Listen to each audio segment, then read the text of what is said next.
This time, I will talk about Shohei Ohtani's performance blowing away concerns about his left knee, the Dodgers' way of playing, and further, Roki Sasaki's future role with the Dodgers following the addition of Skubal.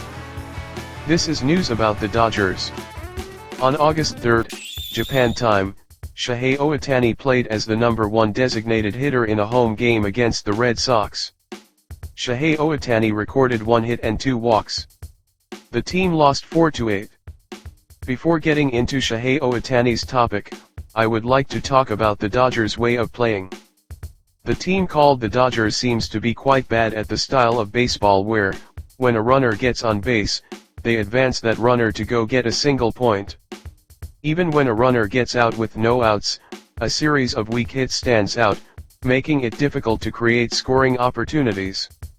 Baseball is a point-scoring game, and the team that scores even one more point wins. Simply having a batter reach base does not turn into points. In this game, Shohei Ohtani reached base in his first at-bat. After that, Shohei Ohtani did not advance from first base, and the attack ended. In a situation where they were allowed 2 runs first by the Red Sox in the top of the first inning, an attack like this makes it impossible to win the game. Watching this game made me feel very stressed. Although the Dodgers are showing overwhelming strength in the National League West, with such pathetic content like the series against the Red Sox, I feel they will absolutely not be able to advance through the postseason. Regarding the criticism that the Dodgers are ruining baseball by acquiring pitcher Tarik Skubal via trade from the Tigers, President of Baseball Operations Andrew Friedman refuted as follows. "I don't think so at all. This is a partnership with the fans. Every day, 50,000 fans come to the stadium. The players are doing their absolute best to become the best in the world.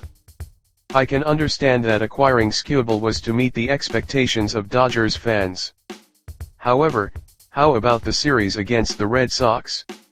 Were the 50,000 fans who came to the ballpark satisfied? Not to mention the unreliability of the relief pitchers, but being shown such bland baseball with no connection in the batting lineup, were the fans who took the trouble to come to the stadium, or the fans who paid money to watch the broadcast, satisfied? Rather than watching such a pathetic game, watching Skubal wearing a Dodgers uniform in the Dodgers dugout, greeting the Dodgers players, was far more worth watching. Don't you think it's disgraceful? This is a team aiming for a World Series three-peat, you know? They seem to lack an understanding of the tenacity to go get a single point, the greed for victory, and the importance of small ball. If they were winning games, it would be fine, but being shown consecutive shameful losses is extremely stressful. Don't they feel sorry for the fans who were cheering at the venue on this day? Among the fans, there might be those who can only watch in person on this specific day. Showing such a disgraceful game to those fans, can they really think that is acceptable? I want the coaching staff and players to reflect on themselves." President of Baseball Operations Andrew Friedman showed an attitude of aiming for a World Series three-peat by acquiring Skubal to respond to the expectations of 50,000 fans. In order to advance through the postseason and ultimately achieve a World Series three-peat, isn't an attitude needed where they demonstrate Dodgers-like quality in daily games and greedily pursue victory? Even if they happen to lose that game, it must be game content that convinces the fans, making them feel they did well until the very end.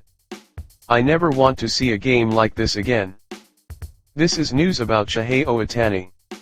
Concerns about Shohei Ohtani's left knee have probably almost disappeared. He is swinging solidly as a batter. Hits are coming. His base running is also being performed without any problems. That is clear to anyone who looks.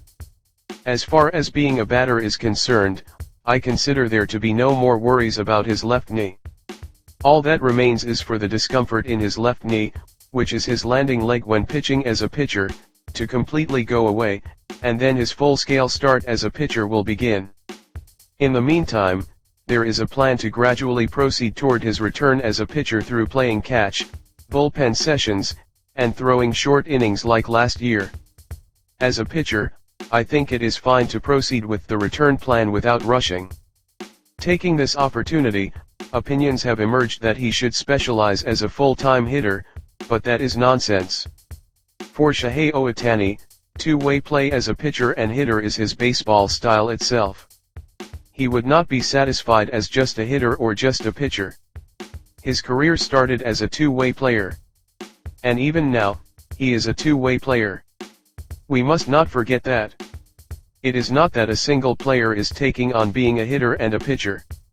A single player is showing us his baseball as a two-way player. Shohei Ohtani is a two-way player at all times. Understanding that this is his identity is more important than anything else.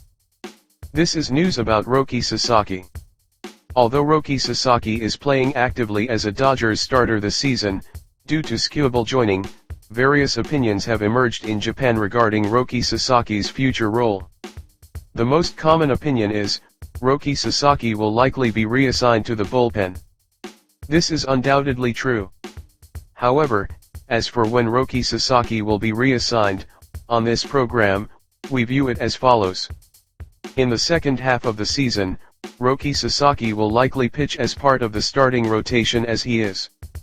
However, once entering the postseason, he will be reassigned to the bullpen, and just like last year, I think he will play an active role in middle relief or as a closer. There is pitcher Edwin Diaz, but since there are anxious parts with only pitcher Edwin Diaz, I think there will be scenes in the postseason where Roki Sasaki plays an active role as a closer, just like last year.